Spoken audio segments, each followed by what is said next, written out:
नमस्कार मित्रांनो. आजच्या व्हिडिओमध्ये आपण चर्चा करणार आहोत 10 सप्टेंबर ज्यांची जन्मतारीख आहे त्यांचं संपूर्ण व्यक्तिमत्व आणि येणारं वर्ष नेमकं कशा प्रकारचं असेल या संदर्भातली चर्चा आपण या व्हिडिओमध्ये करणार आहोत. सगळ्यात पहिल्यांदा ज्यांची जन्मतारीख 10 सप्टेंबरची आहे त्या सर्वांना जन्मदिवसाच्या मनापासून शुभेच्छा. येणारं संपूर्ण वर्ष हे तुमच्या इच्छा आकांक्षा पूर्तीचा ठरो हीच आमची सदिच्छा. यांच्या व्यक्तिमत्वाबद्दल सांगायचं झालं तर अगदी मोकळं ढाकळं, दिलखुलास आणि दिलचस्प अशा प्रकारचं यांचं व्यक्तिमत्व असतं. यांचं जे काम असतं ते अगदी सरळ सरळ असतं, बिनधास्त असतं. या व्यक्ती कधीही कोणाला घाबरत नाही, नाही कुठल्या व्यक्तीला, नाही कुठल्या परिस्थितीला. इतरांपेक्षा आपलं काहीतरी वेगळं असावं, इतरांपेक्षा आपण काही पुढे जावं, नंबर 1 ला राहावं, लोकांना लीड करावं आणि त्यामधून त्यांना हे समाधान मिळत असतं. मूलतः सांगायचं झालं तर त्यांच्या वागण्या, बोलण्यात, यांच्या एकंदरीत संपूर्ण व्यक्तिमत्वात एक राजेशाही झाक दिसून येते. कपडे सुद्धा ब्रँडेड घालणं पसंत करतात. आता यामागे यांची परिस्थिती असो व नसो, परंतु सुव्यवस्थितपणा, नीटनेटकेपणा, टापटीपपणा, आधुनिकपणा हा यांच्या व्यक्तिमत्वाचा अविभाज्य भाग दिसून येतो. यांचं बोलणं सुद्धा अगदी सरळसोट असतं, नेमकं असतं, सरळ-सरळ असतं. खूप काही बोलत बसणार नाही, वाहत्या नळाप्रमाणे वाहत बसणार नाही. ही जी गोष्ट आहे ती स्त्री वर्गामध्ये सुद्धा दिसून येते. म्हणजे या जन्मतारखेचा जो स्त्री वर्ग आहे तो सुद्धा भीतभाषी असतो. परंतु जे काय बोलतील नीट विचार करून बोलतील, मुद्देसूद बोलतील, मुद्द्याला धरून बोलतील. उगाचच वायफळ बोलत बसणार नाही. ही गोष्ट थोडी महत्त्वपूर्ण आहे. कुठल्याही गोष्टीवरचा निर्णय घ्यायचा असेल तर साधक बाधक विचार करण्याची क्षमता यांच्यामध्ये खूप चांगली असेल. थोडासा निर्णय घेताना वेळ घेतील, परंतु एकदा निर्णय घेतला की त्याच्यावरती ठाम राहतील. अर्थात त्यामुळेच यांचा जो शब्द असतो तो खूप महत्त्वाचा असतो. यांनी दिलेला शब्द ते नेहमी पाळतात आणि यामुळेच या ज्या व्यक्ती असतात या विश्वासार्ह असतात, ट्रस्टवर्दी असतात. दुसरी महत्त्वाची गोष्ट म्हणजे या व्यक्तींच्या जे गुण असतात म्हणजे यांची जी स्वप्न असतात ही अतिशय मोठी असतात, लार्जर दॅन लाईफ असतात. ऊंचे लोक ऊंची पसंत ही जी म्हण आहे ती यांना चपखलपणे बसते आणि तशाच प्रकारचं यांचं व्यक्तिमत्व सुद्धा असतं. यांच्या बघण्यावरून तुम्हाला अजिबात समजणार नाही की यांची जी स्वप्न आहेत ती किती मोठी आहेत. परंतु ती जी स्वप्न आहेत ही पूर्ण करण्याकरता लागणारं संपूर्ण समर्पणाची भावना यांच्यामध्ये खूप चांगली असते. एकदा एखाद्या कामाच्या मागे पडले तर 24 तास ते काम करत बसतील. हा जो भाव आहे किंवा हा जो स्टॅमिना आहे हा यांच्यामध्ये खूप चांगल्या प्रकारचा दिसून येतो. दुसरी महत्त्वाची गोष्ट म्हणजे लीडरशिप क्वालिटीज. जी कामं इथं होत नाही ती स्वतः करून दाखवतील. लीड बाय एक्झाम्पल हा जो प्रकार म्हणतात तो यांच्यामध्ये खूप चांगल्या प्रकारे दिसून येतो. दुसरी महत्त्वाची गोष्ट म्हणजे यांच्या एकंदरीत व्यक्तिमत्वात तुम्हाला यांच्यामध्ये थोडासा ॲरोगन्स आहे, जरा बेछूट बेफामपणा आहे तो दिसून येईल किंवा तसं जाणवेल. मात्र मुळात तसा नसतो. जर का तुमच्याकडून काही चूक झाली आणि जर का नम्रपणे तुम्ही यांची माफी मागितली तर ते तुम्हाला माफही करून देतील आणि परत त्या गोष्टीची आठवण तुम्हाला कधी करून देणार नाही.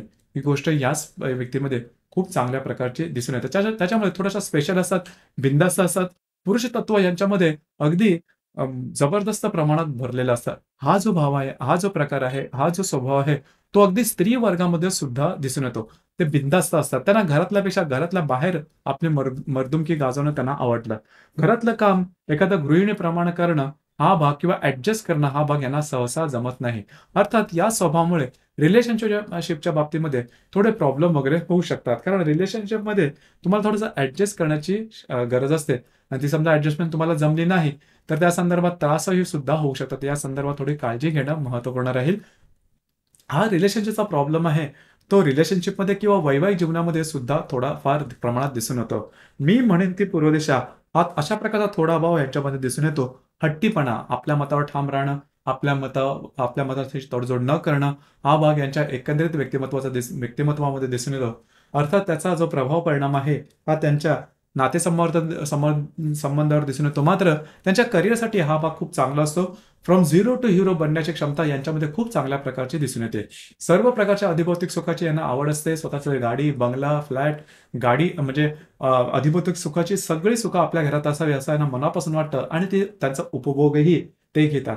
ही गोष्ट यांच्यामध्ये खूप चांगल्या प्रकारची दिसून येते. पैसे कसे कमवायचे, कशा प्रकारे करायचे आणि खर्चिक प्रवृत्ती जबरदस्त दिसून येते. म्हणजे एखादी वस्तू विकत घ्यायची म्हटली तर मागचा पुढचा विचार करणार नाही. ती गोष्ट आत्ता आपल्याला हवी आहे. म्हणजे त्या वस्तूची जीवनभर त्याचा किती उपयोगिता आहे ती पाहिली जाणार नाही. आपल्याला ती आत्ता आवडते म्हणून आत्ता घेऊन मोकळं हो, तो भाग यांच्यामध्ये जास्त प्रमाणात दिसून येतो. अर्थातच बिनधास्तपणे आणि स्वतःच्या मनाला वाटेल तशा प्रकारे जीवन जगणारी ही माणसं असतात आणि त्याकरता वाटेल त्या पद्धतीने म्हणजे वाटेल ती मेहनत करणं हा सुद्धा भाग यांच्यामध्ये खूप चांगल्या प्रकारे दिसून येतो. चांगल्या घरांमध्ये जन्मत यांचे जे वडील असतात हे यांचं समाजामध्ये सुद्धा खूप चांगल्या प्रकारचं वजन असतं. बऱ्याच वेळा वडिलांचा किंवा वडिलोपार्जित बिझनेस वगैरे करणं हा यांच्यामध्ये भाव दिसून येतो. मूलतः यांना बिझनेस करणं खूप आवडतं. म्हणजे स्वतःचं स्वातंत्र्य जपणं हे यांना आवडतं. एखाद्याच्या अंडर काम करणं ह्यांना अजिबात जमत नाही. कधी ते परवडत नाही किंवा ते तसं कधी करणारही नाही. जर काय नोकरी जरी केली तरी त्यांना स्वातंत्र्य हवं असतं. मूलतः ह्यांना सरकारी नोकरी लागण्याची शक्यता जवळ-जवळ 100% असते. हा भाग असतो. लक फॅक्टर यांच्यामध्ये खूप चांगला असतो. थोडासा जो स्टबर्ननेस आहे, हट्टीपणा आहे किंवा खर्चिक वृत्ती आहे किंवा थोडासा जो इगोचा भाव आहे, तो जर का त्यांनी त्याच्यावरती व्यवस्थितपणे काम केलं, तर अर्थातच या व्यक्ती जीवनामध्ये बराच मोठा पल्ला गाठू शकतात. आरोग्याच्या संदर्भात, उष्णतेच्या संदर्भातले विकार, पित्त प्रकृती, पाठीच्या पोटाचे त्रास यांना होण्याची शक्यता थोडीशी जास्त असते. लागणं, कापणं, खरचटणं, फ्रॅक्चर होणं अशा प्रकारचे अनुभव जीवनात कधी ना कधीतरी येतात. एकंदरीत जर थोडंसं या ज्या व्यक्ती असतात त्यांच्यामध्ये लक फॅक्टर खूप चांगला असतो. येणारं जे संपूर्ण वर्ष एप्रिल 2025 पर्यंत तुम्हाला चांगलं जाईल. तुम्हाला नवनवीन काही जॉब वगैरे मिळू शकतील किंवा करिअरच्या संदर्भात नवनवीन संधी सुद्धा मिळू शकतील. थोडंसं आरोग्याकडे लक्ष देणं गरजेचं राहील. काही चांगली इन्व्हेस्टमेंट सुद्धा होऊ शकेल. तर एकंदरीतच सांगायचं झालं तर 10 सप्टेंबर यांची जन्मतिथी आहे. त्या व्यक्ती दिलखुलास असतात. धन्यवाद.